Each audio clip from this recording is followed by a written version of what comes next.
Good morning students, मैं आपका chemistry tutor Vivek Yadav. Again welcome to Saraswati senior secondary school Gudiyani. आज हम आपके लिए बेटा जो यूनिट लेके आए हैं वो है आपकी सरफेस केमिस्ट्री। सरफेस केमिस्ट्री जो यूनिट है वो एक छोटी सी यूनिट है, थ्योरेटिकल यूनिट है। इसके बाद हम आपको करवाएंगे केमिकल काइनेटिक्स, एक इंटरेस्टिंग यूनिट है। तो आइए उसको स्टार्ट करते हैं हम अपना। सबसे पहले जो सरफेस केमिस्ट्री एक्चुअली क्या बताती है। सरफेस केमिस्ट्री जो हमारे पास एक फिजिकल की ब्रांच है जो मेनली डील करती है किसके बारे में, सरफेस के बारे में और इंटरफेस के बारे में। इंटरफेस जो होता है वो एक हम उसको स्लैश से भी रिप्रेजेंट कर सकते हैं। वो कैसे रिप्रेजेंट करते हैं वो अभी आपको बताते हैं। Surface chemistry,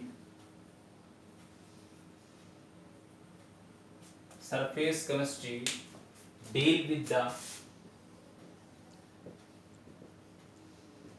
deal with the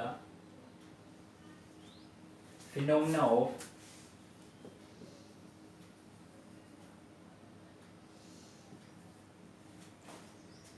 of surface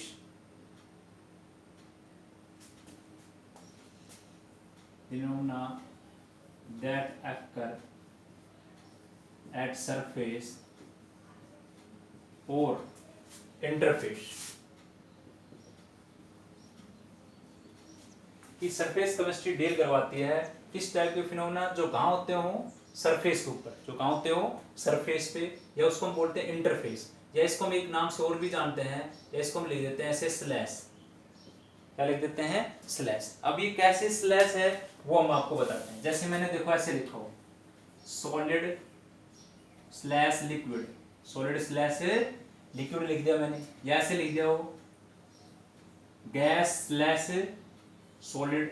तो दैट विल बी द, जो ये हमारे पास आ रहा है, ये जो हमने स्लैश लिखाया है, ये क्या कर रहा है, ये एक बाउंड्री है। ये दो फेज आपके पास, एक फेज ये है, एक ये फेज है आपके पास, और एक ये फेज है आपके पास।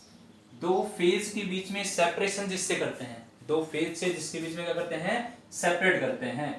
तो वही तो आपके पास सेपरेट एक सरफेस होगा, क्योंकि ये सरफेस क्या कर रहा है, इन दोनों के बीच में क्या कर रहा है, सेपरेशन कर रहा है। या हम ऐसे बोल सकते हैं the separating two boundary phase, the separating two boundary bulk phase. दो बल्क जो फेज है हमारे पास, उनके बीच में क्या कर रहा है, आपके पास सेपरेशन कर रहा है। तो जैसे गैस सॉलिड के अंदर होगा। दूसरा हम ऐसे नहीं कर सकते, जैसे मैंने लिख दिया गैस गैस, क्योंकि गैस और गैस दोनों एक दूसरे में क्या है, ये आपके पास क्या है, मिसिबल है। ये क्या आपके पास है, मिसिबल है। तो ये नहीं हो सकता आपके पास, ये आपके पास नहीं हो सकता, क्योंकि ये तो इसमें मिक्स हो जाएगा, तो हम इसको सेपरेट नहीं कर पाएंगे। ठीक है। क्योंकि दूसरे एक चीज ध्यान रखेंगे, जब भी आपके पास आप सेपरेट करते हो तो वो किस पे डिपेंड करता है, आपके वो पार्टिकल के साइज पे डिपेंड करता है। किस पे डिपेंड करता है, पार्टिकल के साइज पे। दूसरा एक बात और ध्यान रखेंगे इसी के अंदर, हम कई बार क्या देखते हैं, हम तब भी हम किसी चीज को सरफेस को सरफेस केमिस्ट्री से जिसको डिस्ट्रीब्यूट करते हैं, मतलब इसको सेपरेट करना चाहते हैं, तो उसको हम क्या करते हैं, उसके लिए अल्ट्रा क्लीन सरफेस रखते हैं। क्या सरफेस रखते हैं? Ultra clean surface. क्योंकि अगर अल्ट्रा क्लीन सरफेस नहीं रखेंगे हमने, तो क्या होगा, हमारे पास कुछ ऑक्साइड मतलब ऑक्सीजन के या नाइट्रोजन के हैं, वो क्या बना लेंगे, उसके सरफेस पे लेयर बना लेंगे। जैसे मान लो मेरे पास ये कोई मोलिकुलर स्पीसीज है, और इसके सराउंडिंग में कौन आ गया आपके पास, या तो ऑक्सीजन आ गई, या कौन आ गया आपके पास, ऑक्सीजन आ गई, या कौन आ गया आपके पास, नाइट्रोजन आ गया। तो इन्होंने इसके साथ क्या बना ली, लेयर बना ली। इसलिए हम इस टाइप की जो भी हमारे पास मोलिकुलर स्पीसीज है उसका अल्ट्रा क्लीन सरफेस, मतलब उसको साफ रखते हैं। अब साफ कैसे रखें, उसको साफ रखने के लिए हम उसको किस में रखते हैं, हम वैक्यूम के अंदर रखते हैं। किस में रखते हैं? वैक्यूम के अंदर रखते हैं, ताकि उसके साथ जो गैसेज हैं वो रिएक्ट ना कर सकें। गैसेज ना क्या नहीं कर सकें, रिएक्ट ना कर सकें। ओके, तो ये बात आप ध्यान रखेंगे इसी के अंदर। तो बस सिर्फ ये आप डेफिनेशन याद रखेंगे। दूसरा, हम इस सरफेस केमिस्ट्री का जो यूज करते हैं, कहाँ यूज करते हैं, कि भाई इस टाइप की जो ब्रांच ऑफ केमिस्ट्री है इसका कहाँ यूज करते हैं। जैसे मान लो हम लाइक एन एग्जांपल, किसमें कोई इलेक्ट्रोड प्रोसेस आपके पास, इलेक्ट्रोड प्रोसेस, या आपके पास heterogeneous catalyst,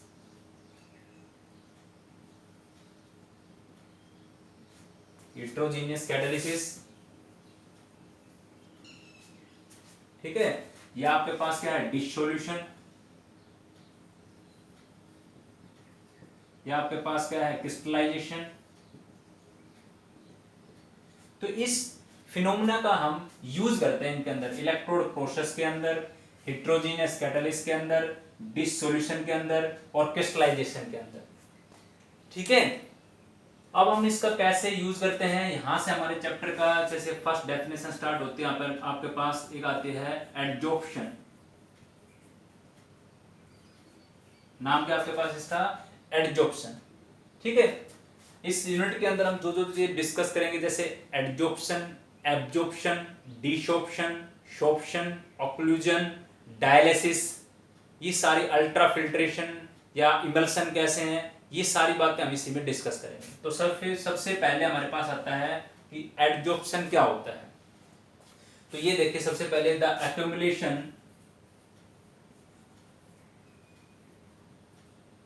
accumulation of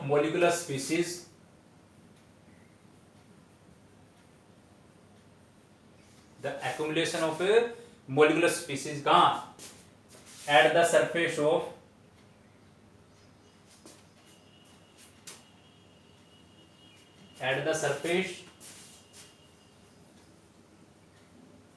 rather than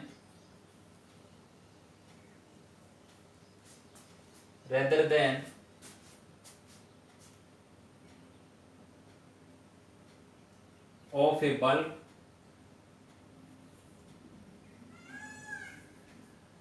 bulk of solid or liquid is called adsorption। उसको हम क्या बोलते हैं, एडजॉर्प्शन बोलते हैं। भाई कोई मोलिकुलर स्पीसीज हमारे पास है, वो कहाँ रहता है, सरफेस पे रहेगा। कहाँ रहेगा आपके पास है, सरफेस पे। जो आपका मोलिकुलर स्पीसीज है वो कहाँ रहेगा, आपके सरफेस पे रहेगा। कंपैरिजन बजाय कि बल्क क्या मतलब अंदर। जैसे मान लो, देखो मान लो मेरे पास यही है, ये लिक्विड है, तो ये जो अंदर है ये मेरे पास क्या होगा, इसका बल्क होगा। ये कौन होगा, बल्क होगा। और ये क्या है इसका, ये पार्ट क्या है इसका, सरफेस है। ये पार्ट क्या है इसका, सरफेस है। ये क्या है, इसका बल्क है। ठीक है। तो ध्यान रखेंगे, इसमें जो भी आपके पास मोलिकुलर स्पीसीज है वो कहाँ रहेगा, आपके सरफेस पे रहेगा, बजाय कि इस बल्क मतलब इसके अंदर नहीं रहेगा। कहाँ अकलमेट करेगा, हमेशा सरफेस पे जो रहता है। इसका मतलब ये सीधा सा ये बोल सकते हैं, जो एडजॉर्प्शन है वो कैसा फिनोमेना है, एक सरफेस का फिनोमेना है। एडजॉर्प्शन कैसे, एक सरफेस फिनोमेना है। अब कैसे सरफेस पे आता है वो देखो, एक एग्जांपल और करते हैं हम इसी के अंदर। ये तो इसकी डेफिनेशन होगी। जैसे एग्जांपल देखो, मैंने बोला इसके अंदर water vapours adsorb silica jail.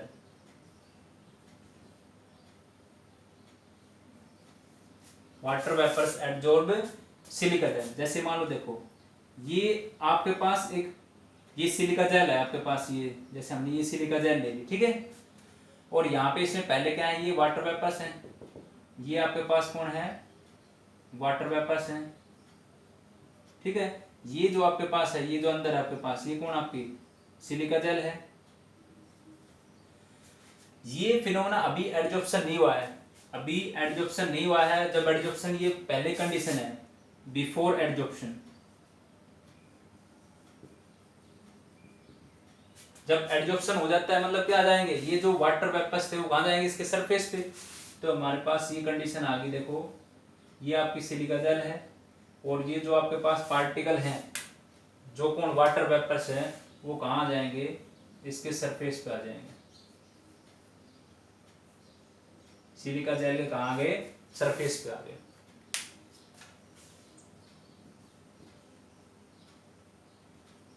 जो सिलिका जेल है उसके सरफेस पे। ये कब है, after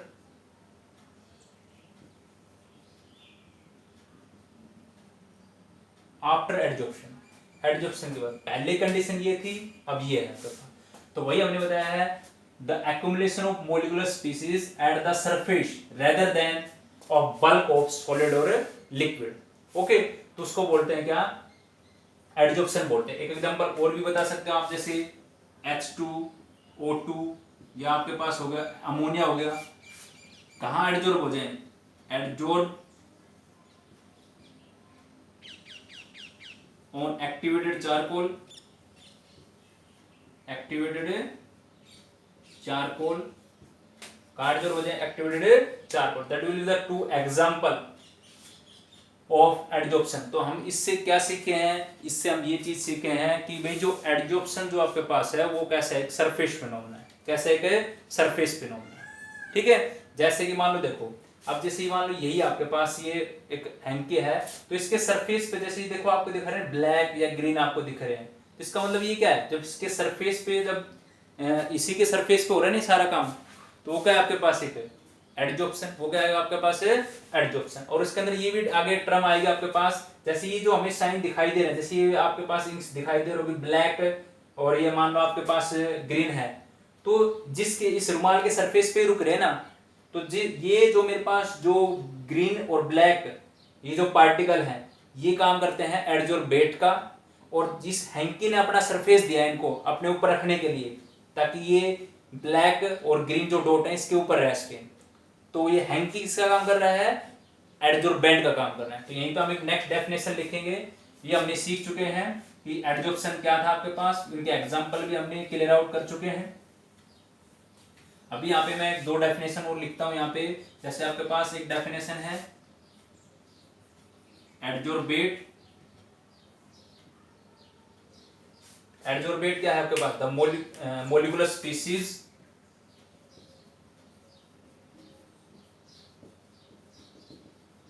or substance,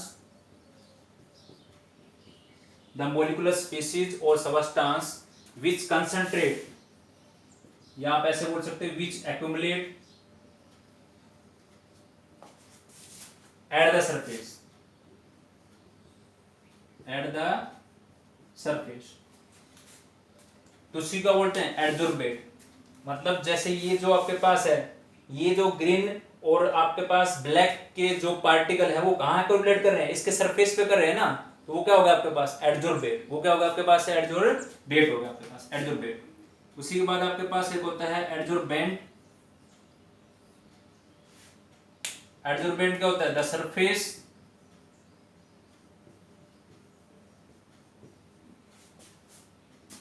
on which adsorption occur, the surface on which adsorption occur, मतलब जब तक हैंकी ने अपना सरफेस नहीं दिया था, तो क्या ये एडजॉर्बेट जो आपके पास मतलब जो पार्टिकल हैं क्या इसके ऊपर रह सकते थे, नहीं रह सकते थे ना।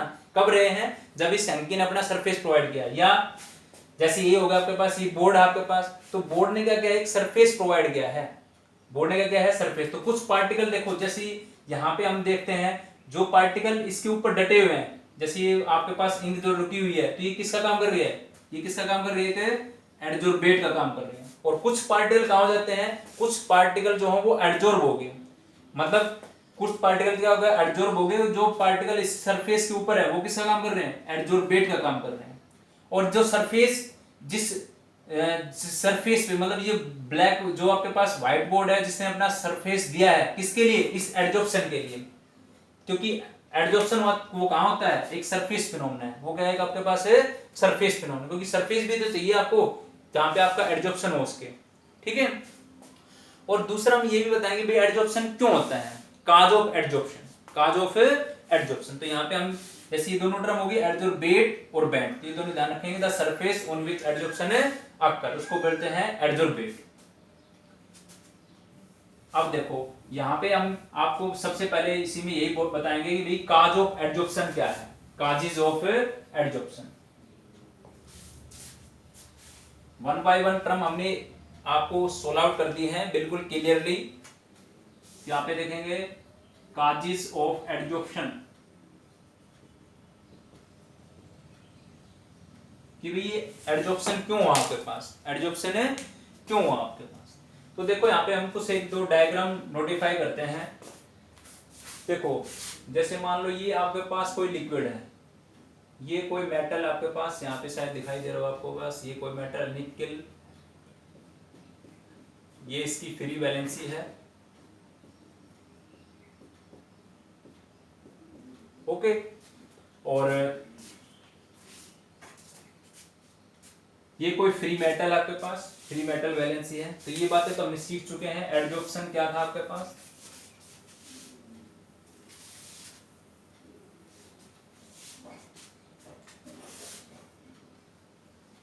ये है फॉर सॉलिड, मान लो फॉर लिक्विड के लिए ये for solid,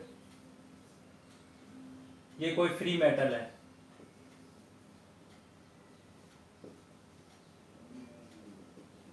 free metal valency, ठीक है। तो यहां पे जैसे इसके अंदर ये पार्टिकल लिक्विड के अंदर, अब देखो इसमें जैसे मान लो एक पार्टिकल यहां आपके पास, तो ये पार्टिकल कहाँ है आपके पास, इसके बल्क के मतलब अंदर है, इंटीरियर फेस के अंदर है, और जो सरफेस पे है वो यहां पे है। ये सरफेस की कंडीशन आपके पास, ठीक है। इसी तरह ये कोई सॉलिड है, सॉलिड के अंदर जो पार्टिकल है वो इस टाइप से है, और सरफेस पे ऐसे है इसके। ये दोनों आपको दिखाई दे रहे होंगे, जैसे ये सरफेस पे हो गया, ठीक है। ये कहाँ पे है, ये इसके सरफेस पे है, और ये आपके पास मतलब जो आपका इंटीरियर पार्ट है, अंदर का जो पार्ट है। तो आप देख रहे होगे यहाँ पे जो फोर्स जो लग रहे हैं, ये जो फोर्स है वो बैलेंस फोर्स है। यहाँ पे बैलेंस फोर्स है, अंदर कैसा फोर्स है, बैलेंस फोर्स है, अंदर कैसा फोर्स है, बैलेंस फोर्स है। और जो सरफेस पे जो फोर्स है, यहाँ जो सरफेस से फोर्स है बेटा, वो कैसा है, अनबैलेंस फोर्स है। कैसा है, अनबैलेंस, या इसको बोलते हैं रेजिडुअल फोर्स। तो हम इसी को बोलेंगे, एडजॉर्प्शन क्यों हुआ कि अनबैलेंस और residual force.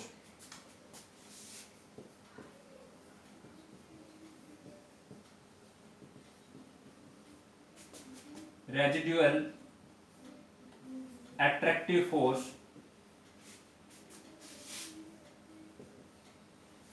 Residual attractive force जो कहां है आपके पास, of the surface of adsorbent. कहां पे है, किसके सरफेस पे होगा, एडजॉर्बेंट पे। Which is responsible, which are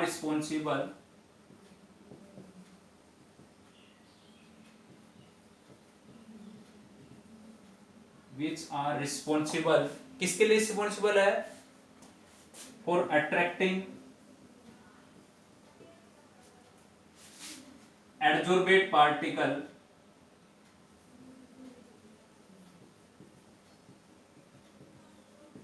on its surface. इसकी वजह से क्या हुआ, आपका एडजॉर्प्शन हुआ है।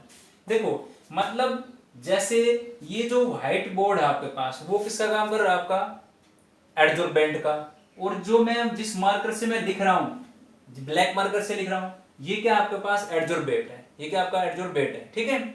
और ये व्हाइट बोर्ड जो है बेटा, वो किसका काम कर रहा है, आपके पास एडजॉर्बेंट का काम कर रहा है, ठीक है। और कुछ जो पार्टिकल हैं वो कहां पे हो गए, मतलब इसकी सरफेस पे एडजॉर्ब हुआ आपके पास। तो इनके बीच में जो अट्रैक्टिंग रखना, कि एडजॉर्बेट को बैंड से मिला के रखना, बांधे रखना, वही क्या, उसी को क्या बोलते हैं, काज ऑफ एडजॉर्प्शन। तुमने लिखा अनबैलेंस या रेजिडुअल फोर्स कहां पे है, on the surface of adsorbent, जिसका काम क्या होता है, इज रिस्पॉन्सिबल फॉर अट्रैक्टिंग, किसको अट्रैक्ट रखना, adsorbate particle on its surface पे। तो उसको बोलते हैं एडजॉर्प्शन। क्या बोलते हैं उसको, एडजॉर्प्शन बोलते हैं।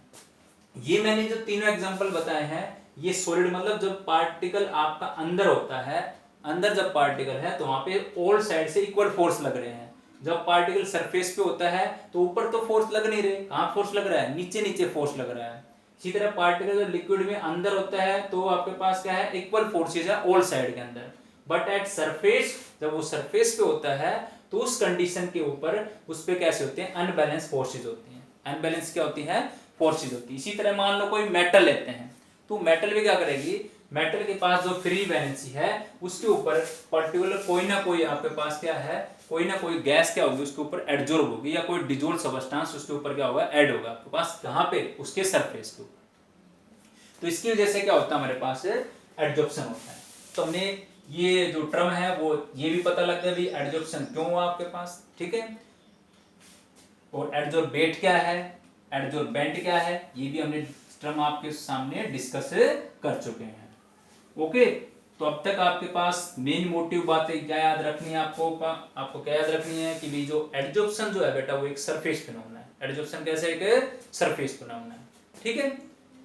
और एडजॉर्बेट कहाँ रहता है, सरफेस पे रहता है। जिस सरफेस पे एडजॉर्प्शन होता है उसको क्या बोलते हैं, एडजॉर्प्शन बोलते हैं। उसके बाद जो आपके पास एडजॉर्प्शन है वो कैसा होता है, ऑलवेज एक्सोथर्मिक प्रोसेस होता है। जो एडजॉर्प्शन है आपके पास is always exothermic process. Adsorption कैसा है कि एक्सोथर्मिक प्रोसेस है। अब एक्सोथर्मिक प्रोसेस है इसका मतलब हीट रिलीज हुई होगी, इसलिए इसको क्या बोल सकते हैं, इसी टर्म को हम बोल सकते हैं हीट ऑफ एडजॉर्प्शन।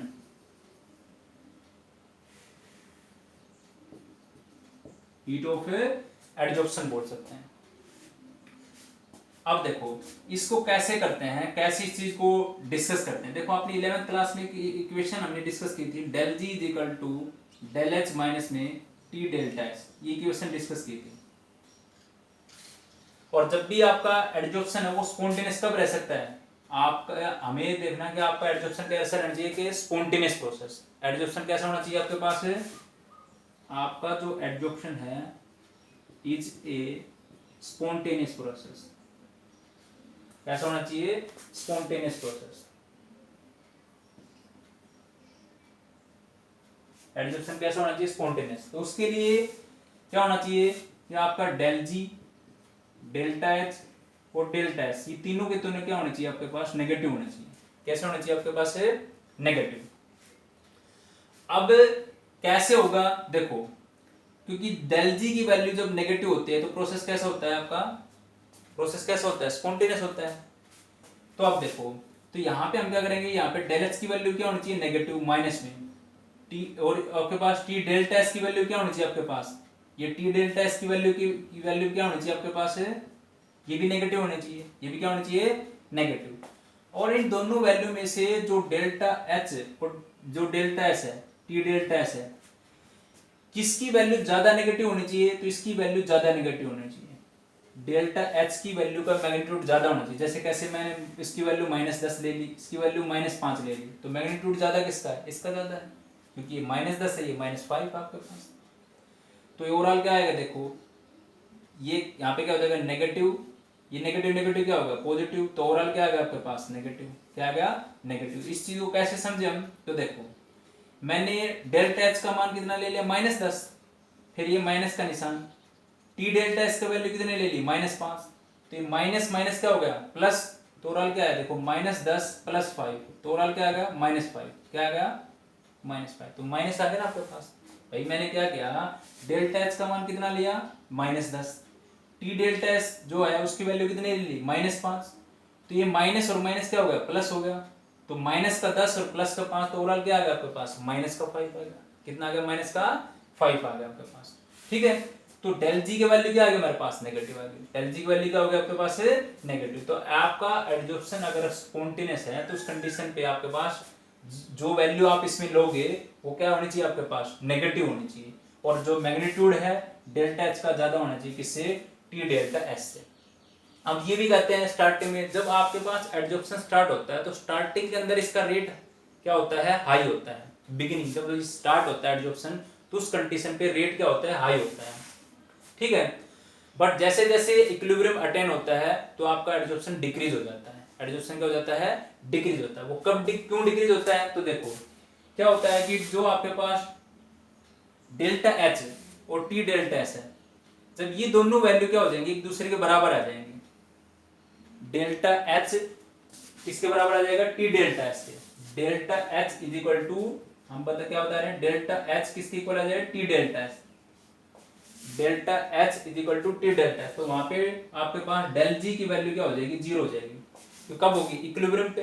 क्या होती है, इक्विलिब्रियम पे, कि भाई ये स्टार्टिंग क्या है आपके पास, ये तो डिक्रीज हो जाएगा आपके पास, डेल्टा एच क्या हो जाएगा डिक्रीज, और ये क्या होने लग जाए आपके पास, ये क्या होने लग जाए डिक्रीज। तो एक ऐसी स्टेज आएगी जहां पे डेल्टा एच और टी डेल्टा एच क्या हो जाए आपके पास, delta H is equal to T delta H, दोनों बराबर हो जाए तो डेल जी की वैल्यू क्या हो जाएगी वहां पे जीरो हो जाएगी, मतलब इक्विलिब्रियम कंडीशन पे आएगी।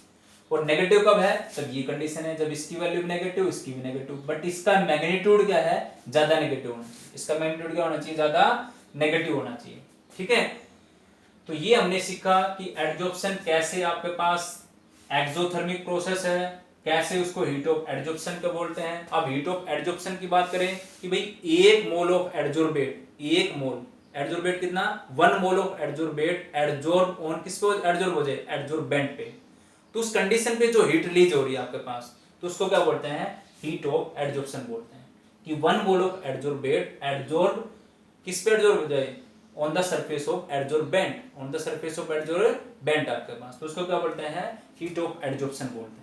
ठीक है, ये आगे आएगा वैसे भी आपके पास है, वहां पे हम डिस्कस करेंगे, बट यहाँ पे मेन मोटिव आपको ये ध्यान रखना है कि डेल जी की वैल्यू नेगेटिव कब आई है, जब डेल्टा ये कौन है, चेंज इन एंथैल्पी, ये है चेंज इन एंट्रोपी, ये है change in Gibbs free energy, change in Gibbs free energy, change in enthalpy, change in entropy, और टी कौन आपका टेम्परेचर है, तो वैल्यू नेगेटिव ऐसे आते हैं हमारे पास। ठीक है, तो ये भी हमने सीख लिया कि कैसे वैल्यू नेगेटिव आती है, कि एडजॉर्प्शन के दौरान कैसे आपका प्रोसेस जो है आपके पास एक्सोथर्मिक होता है, तो ये हमने बातें सीखी इसी के अंदर। तो आई थिंक यहाँ तक की बातें सभी को क्लियर आउट हो चुकी होंगी।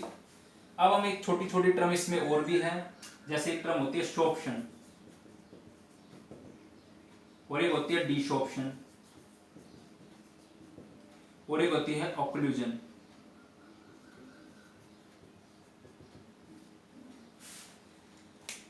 समटाइम्स क्या होता है, इन नंबर ऑफ केसेस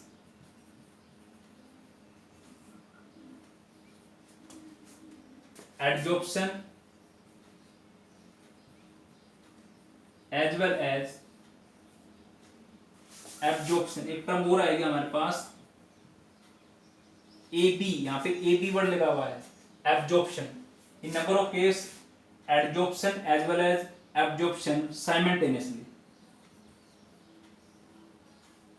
जब ये दोनों प्रोसेस साथ होते हैं, एब्जॉर्प्शन भी और एडजॉर्प्शन, यहाँ पे ध्यान रखना, यहाँ पे थोड़ा सा चेंज है, यहाँ पे ए डी वर्ड है, यहाँ पे ए बी वर्ड है, और थोड़ा सा मतलब एक ट्रिकी आउट याद रखने के लिए, एडजॉर्प्शन जो है वो एक सरफेस फिनोमेना है और ये एक बल्क फिनोमेना है। ये कैसे एक बल्क फिनोमेना है। अगर ये दोनों प्रोसेस एक साथ चलते हैं, ये दोनों प्रोसेस कैसे चलते हैं, एक साथ चलते हैं, तो उसको बोलते हैं शॉर्प्शन। क्या बोलते हैं, शॉर्प्शन। जैसे एग्जांपल क्या होगा आपके पास, एग्जांपल अगर हम बात करें, कोई भी डाई है, डाई जैसे यही होगी मेरे पास, जैसे ये भी क्या है जो मैं इंक यूज कर रहा हूं, एक टाइप की क्या है, डाई है। और जैसे मान लो ये आपके पास एक कॉटन फाइबर से बना हुआ आपके पास, तो क्या हो रहा है इसके अंदर, दोनों प्रोसेस हो रहे हैं। कुछ पार्टिकल तो इस हैंकी के अंदर चले गए हैं और कुछ पार्टिकल कहाँ हैं, इसके सरफेस पे हैं, तो इसका मतलब दोनों प्रोसेस हो रहे हैं। तो दोनों प्रोसेस होते हैं तो उसको बोलते हैं बेटा शॉर्प्शन। क्या बोलते हैं उसको, शॉर्प्शन। कि डाई अब्जॉर्ब एडजॉर्ब और absorb on cotton fibre.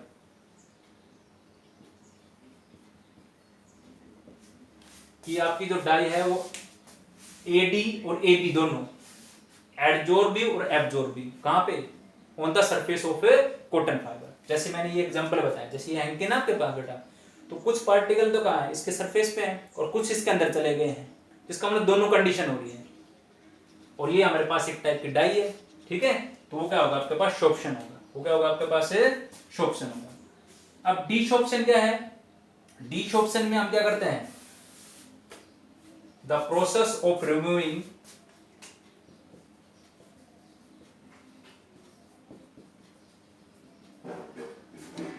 adsorbed substance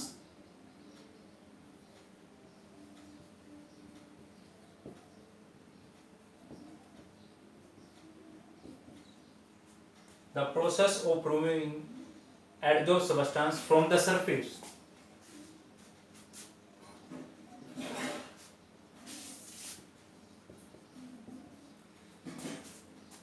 भाई हम पहले हमने क्या करवाया था, पहले हमने उस सरफेस पे एडजॉर्ब करवाया था, अब हमने इसको रिमूव कर दिया उस सरफेस से, तो रिमूव कर दिया तो उसको क्या बोलेंगे, डिसॉर्प्शन। रिमूव करने का बोलेंगे डिसॉर्प्शन। अब रिमूव कैसे करते हैं भाई, हम किसी चीज को हीटिंग से कर सकते हैं, हीटिंग करके कर सकते हैं, ठीक है, या हम कोई अल्ट्रा फिल्ट्रेशन से कर सकते हैं, या कोई सेंट्रीफ्यूगिंग से कर सकते हैं।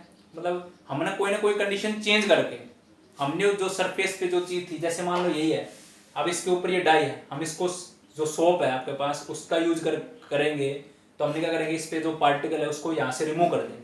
पार्टिकल क्या कर देंगे, रिमूव कर देंगे। तो पार्टिकल जो पहले सरफेस पे एडजॉर्ब हो चुके हैं उनको रिमूव करना, वो क्या आपका डिसॉर्प्शन है। तो वही है the process of removing adsorb substance from the surface, उसको क्या बोलते हैं, डिसॉर्प्शन बोलते हैं। तो आई थिंक यहाँ तक का देखें एक बार, क्लियर आउट है आपको सभी बच्चों को।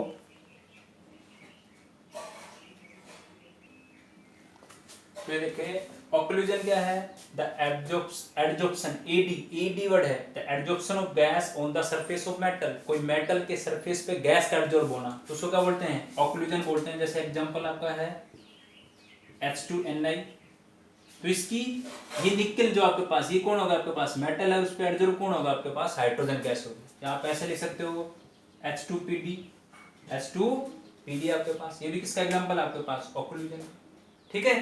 तो आज जो हमने सीखा क्या है, आज हमने देखो अभी एक तो सीखा है एडजॉर्प्शन, जो कैसा था, एक सरफेस फिनोमेना था, जिसपे मतलब जो भी मोलिकुलर स्पीसीज होता है वो कहाँ होता है, सरफेस, मतलब जो उसकी कंसंट्रेशन है वो सरफेस पे ज्यादा मिलेगी कंपेरिजन टू बल्क। जैसे हमने एग्जांपल देखा सिलिका जेल, उसके सरफेस पे वाटर वेपर्स आ गया आपके पास, ठीक है। दूसरा हमने एडजॉर्बेट देखा, एडजॉर्बेट कहाँ रहता है, एडजॉर्बेंट के सरफेस पे रहता है। एडजॉर्बेंट क्या होता है, एक सरफेस प्रोवाइड करता है जिसपे एडजॉर्प्शन हो चुके, ठीक है। एडजॉर्प्शन क्यों होता है, क्योंकि एक अनबैलेंस एक रेजिडुअल फोर्स होती है जिसके अंदर क्या करता है, जो किसके सरफेस पे होती है, एडजॉर्बेंट पे होती है, वो क्या करती है, इस एडजॉर्बेट पार्टिकल को अपने ऊपर पकड़े रखती है। दूसरा एडजॉर्प्शन कैसे, एक्सोथर्मिक प्रोसेस है। डेल जी की वैल्यू कैसे नेगेटिव आती है, जब हम डेल्टा एच की वैल्यू भी नेगेटिव लेंगे और जो चेंज इन एंट्रोपी उसकी वैल्यू, अब चेंज इन एंट्रोपी की वैल्यू नेगेटिव डिक्रीज क्यों हुई है, क्योंकि देखो पहले पार्टिकल पहले फ्रीली है, जैसे ही किसी सरफेस पे आएगा तो उसकी जो रैंडमनेस है वो कम हो जाएगी आपके पास, तो वैल्यू क्या होगी, डिक्रीज होगी। तो दोनों के वैल्यू नेगेटिव लेंगे, बट मैग्नीट्यूड ज्यादा किसका नेगेटिव होना चाहिए, डेल्टा एच का होना चाहिए, ताकि ओवरऑल वैल्यू डेल जी की वैल्यू क्या है, नेगेटिव आए आपके पास, ठीक है। उसके बाद हमने सीखा सोर्प्शन, अगर दोनों के साथ चलते हैं साइड बाय साइड तो आपके पास सोर्प्शन है। जब हमने जो कोई सब्सटेंस एडजॉर्ब हो चुका उसको रिमूव करना, वो डिसॉर्प्शन है। ऑक्लूजन क्या है, कि adsorption of gas on the surface of metal, तो ये आपके पास होगा। तो ये आप इनको रिवाइज करेंगे। Thank you for watching Saraswati senior secondary school गुड़िया की तरफ से जो केमिस्ट्री ट्यूटर हम लेके आए आपके पास, एक यूनिट है सरफेस केमिस्ट्री।